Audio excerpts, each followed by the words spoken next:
ओम श्री महालक्ष्मी च विद्महे विष्णु पत्न्ये च धीमहि तन्नो लक्ष्मी प्रचोदयात्। मार्गशीर्ष महीने में पड़ने वाले सभी गुरुवार का बहुत महत्व होता है, क्योंकि इस दिन माँ लक्ष्मी जी की कृपा पाने के लिए उपवास रखा जाता है और व्रत की कथा पढ़ी और सुनी जाती है। आज की इस वीडियो में आप सुनेंगे मार्गशीर्ष मास के गुरुवार की माँ लक्ष्मी जी की व्रत कथा। आज के दिन जो भी भक्त सच्चे मन से यदि उपवास ना भी कर पाए तो इस कथा को सुनता है तो उसका पठन और पाठन करने से सारे दुख दारिद्र दूर हो जाते हैं। माँ लक्ष्मी जी की कृपा से सुख, संपत्ति और ऐश्वर्य की प्राप्ति होती है। सारी मनोकामनाएं पूर्ण हो जाती हैं। माँ लक्ष्मी जी के अनेक रूप और नाम हैं। भूतल में वो छाया, शक्ति, तृष्णा, शांति, जाति, लज्जा, श्रद्धा, कांति, वृत्ति, स्मृति, दया, तुष्टि, माता, अधिष्ठात्री और लक्ष्मी जी के रूप में स्थित हैं। उन्हें हम प्रणाम करते हैं। कैलाश पर्वत पर पार्वती जी, क्षीर सागर में सिंधु कन्या, स्वर्गलोक में महालक्ष्मी, भूलोक में लक्ष्मी, ब्रह्मलोक में सरस्वती, ग्वालों में राधिका, वृंदावन में रासेश्वरी, चंदन वन में चंद्रा, चंपक वन में गिरिजा, पद्म वन में पद्मा, कुंदन वन में कुंददंती, केतकी वन में सुशीला, कदम्ब वन में कदम्ब माला, राजप्रसाद में राजलक्ष्मी और घर घर में गृह लक्ष्मी इन विभिन्न नामों से पहचानी जाती हैं। मार्गशीर्ष महीने के गुरुवार को सुबह ब्रह्म मुहूर्त में माँ लक्ष्मी जी की विधि विधान से पूजा अर्चना की जाती है।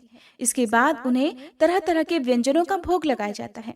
ऐसी मान्यता है कि अगहन यानी कि मार्गशीर्ष के महीने की गुरुवारी पूजा में माँ लक्ष्मी जी को हर गुरुवार को अलग अलग व्यंजनों का भोग लगाने से उनका आशीर्वाद जल्दी प्राप्त होता है।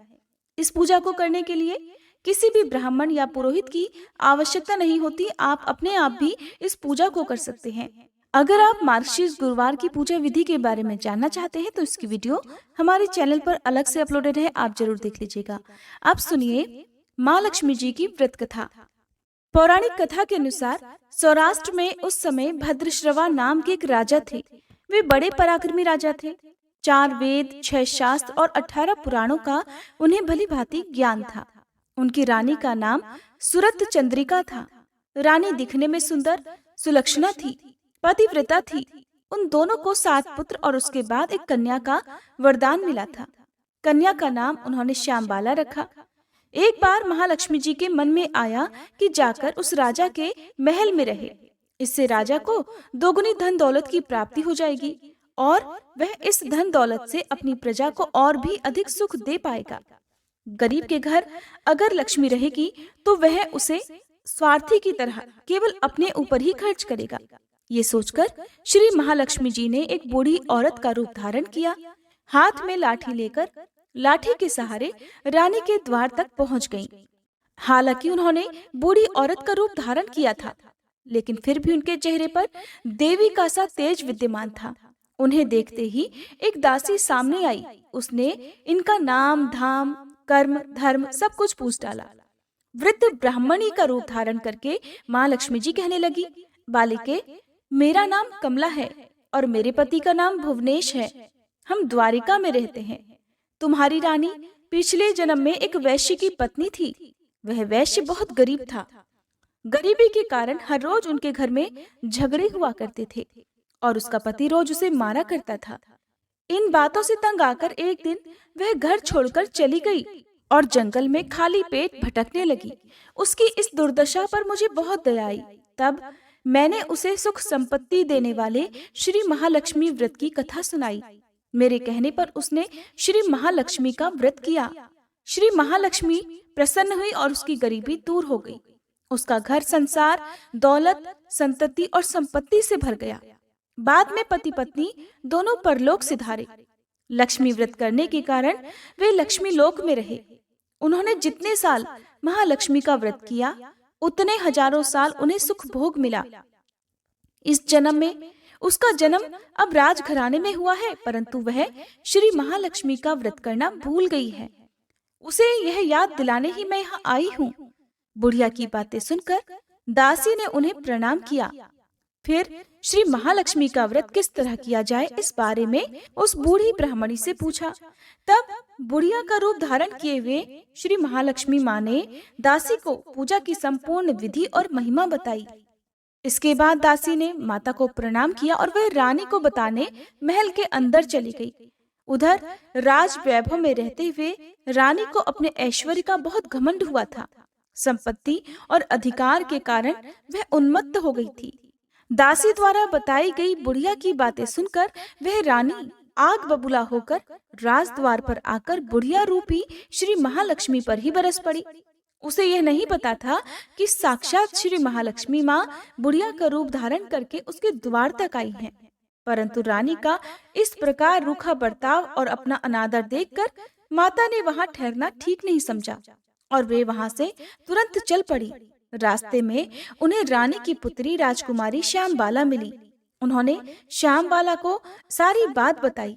श्यामबाला ने सुना तो अपनी ओर से श्री महालक्ष्मी जी से अपनी माता के लिए क्षमा मांगी।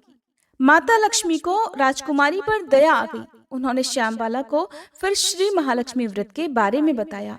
उस दिन मार्गशीर्ष मास का यानी अगहन मास का पहला गुरुवार था। श्यामबाला ने पूरी श्रद्धा और विश्वास से श्री महालक्ष्मी का व्रत रखा। फलस्वरूप राजा सिद्धेश्वर के सुपुत्र राजकुमार मालाधर से उसका विवाह हो गया। वह धन दौलत ऐश्वर्य और वैभव से माला माल हो गई। पति के साथ ससुराल में बड़े आनंद से दिन बिताने लगी। इधर श्री महालक्ष्मी जी का रानी पर प्रकोप हुआ, जिसके कारण राजा भद्रश्रवा का संपूर्ण राज्य और राज कारोबार नष्ट हो गया। यहाँ तक कि खाने के लाले पड़ गए। ऐसी हालत में एक दिन रानी ने राजा से निवेदन किया कि हे राजन, हमारा दामाद तो इतना बड़ा राजा है, धनवान है, ऐश्वर्यशाली है, क्यों ना उसके पास जाया जाए, उसे अपना हाल बताएं, वह जरूर हमारी मदद करेगा। रानी की बात सुनकर राजा भद्रश्रवा अपने दामाद के पास जाने के लिए तैयार हुए। राज्य में पहुंचकर एक तालाब के किनारे थोड़ी देर विश्राम करने के लिए ठहरे। तालाब में पानी लेने आते जाते दासियों ने उन्हें देखा। उन्होंने विनम्रता से उनके बारे में पूछा। जब उन्हें ये पता चला कि वे रानी श्यामबाला के पिता हैं, तो दौड़ते हुए जाकर उन्होंने अपनी रानी को सारी बात बताई। रानी ने दासी के हाथ राज परिधान भेजकर बड़े ठाट से अपने पिता का स्वागत और सत्कार करवाया, खान पान करवाया। जब वे लौटने लगे तो सोने की मोहरों से भरा हुआ घड़ा दिया। राजा भद्रश्रवा जब वापस अपने महल में लौटे तो उन्हें देखकर रानी सूरत चंद्रिका बड़ी प्रसन्न हुई। जैसे ही उन्होंने सोने की मोहरों से भरे हुए घड़े का मुंह खोला, पर हाय भगवान, घड़े में तो धन के बदले कोयले भरे हुए थे, और यह सब श्री महालक्ष्मी जी के प्रकोप से हुआ था। इसी प्रकार दुर्दशा में उनके कई और दिन बीत गए। इस बार रानी खुद अपनी कन्या के पास गई। वह दिन अगहन मास का अंतिम गुरुवार था। श्यामबाला ने श्री महालक्ष्मी जी का व्रत किया, पूजा की और अपनी माता से भी व्रत करवाया। इसके बाद रानी अपने घर आ गई। श्री महालक्ष्मी जी का व्रत रखने पर उसे फिर से अपने राजपाट, धन दौलत और ऐश्वर्य की प्राप्ति हो गई। वह फिर से सुख, शांति और आनंदमय जीवन बिताने लगी। कुछ दिनों के बाद राजकन्या श्यामबाला अपने पिता के घर आई। उसे अपने घर आई देखकर सूरत चंद्रिका को पुरानी पिछली बातें याद आ गई। वह सोचने लगी कि जब उनकी दुर्दशा हुई थी तो कैसे उनकी पुत्री ने अपने पिता को घड़ा भरकर कोयला दिया था और कोई मदद ही नहीं की थी। तब जैसे ही श्यामबाला अपने पिता के घर में आई, उसका कुछ भी आदर सत्कार नहीं किया गया, बल्कि उसका अपमान किया गया, और उसने इस बात का बुरा भी नहीं माना। लेकिन अपने घर लौटते समय उसने पिता के घर से थोड़ा सा नमक ले लिया। अपने घर लौटने पर उसके पति ने पूछा कि अपने मायके से क्या लाई हो। इस पर उसने जवाब दिया कि वहाँ का सार लाई हूँ। पति ने पूछा, भला इसका क्या मतलब हुआ? श्यामबाला ने कहा, थोड़ा धीरज रखिए, सब पता चल जाएगा। फिर उस दिन श्यामबाला ने कई तरह के भोजन बनवाए और उसमें नमक नहीं डाला। बिना नमक का भोजन उसने अपने पति के सामने परोसा। जब पति ने भोजन किया तो सारा भोजन बिना नमक का था, इसलिए उसे बिल्कुल भी स्वाद नहीं आया। फिर श्यामबाला ने थाली में अपने पिता के यहाँ से लाया हुआ नमक डाला, जिससे भोजन में स्वाद आने लगा। तब श्यामबाला ने अपने पति से कहा, यही है वह मायके से लाया हुआ सार। पति को उसकी बात सही लगी। फिर वे दोनों हंसी मजाक करते हुए भोजन करने लगे। कहते हैं कि इसी तरह जो कोई भी श्रद्धा भाव से श्री महालक्ष्मी जी की पूजा करे, उसे माँ लक्ष्मी जी की कृपा अवश्य ही प्राप्त होती है। सुख, संपत्ति और शांति की प्राप्त होती है। सभी मनोकामनाएं पूर्ण हो जाती हैं। परंतु ये सब कुछ प्राप्त होने पर भी माँ लक्ष्मी जी की पूजा को भूलना नहीं चाहिए और हर गुरुवार को व्रत का पाठ अवश्य ही करना चाहिए। इस तरह श्री महालक्ष्मी जी की महिमा भक्तों की मनोकामनाएं अवश्य ही पूर्ण करती हैं। अब सुनिए अगहन मास की माँ लक्ष्मी जी की दूसरी पौराणिक कथा। एक गांव में एक बार एक गरीब ब्राह्मण रहा करता था। वह नियमित रूप से जगत के पालनहार विष्णु भगवान की आराधना किया करता था। उसकी पूजा भक्ति से प्रसन्न होकर उसे एक दिन भगवान विष्णु ने दर्शन दिए और उस ब्राह्मण से वर मांगने के लिए कहा। तब ब्राह्मण ने लक्ष्मी जी का निवास अपने ही घर में होने की इच्छा प्रकट की। तब श्री विष्णु ने लक्ष्मी जी की प्राप्ति का मार्ग उसे बताया। उन्होंने बताया कि मंदिर के सामने एक स्त्री आती है जो यहाँ आकर उपले थापती है। तुम उसे अपने घर आने का निमंत्रण दे देना, वही देवी लक्ष्मी है। साथ ही विष्णु भगवान ने ब्राह्मण से कहा कि जब धन की देवी लक्ष्मी तुम्हारे घर पधारेंगी, तब तुम्हारा घर धन और धान्य से भर जाएगा। ऐसा कहकर श्री विष्णु जी अंतर्ध्यान हो गए। अगले दिन वह ब्राह्मण सुबह ही मंदिर के सामने जाकर बैठ गया। लक्ष्मी जी उपले थापने के लिए आई तो ब्राह्मण ने उनसे अपने घर आने का निवेदन किया।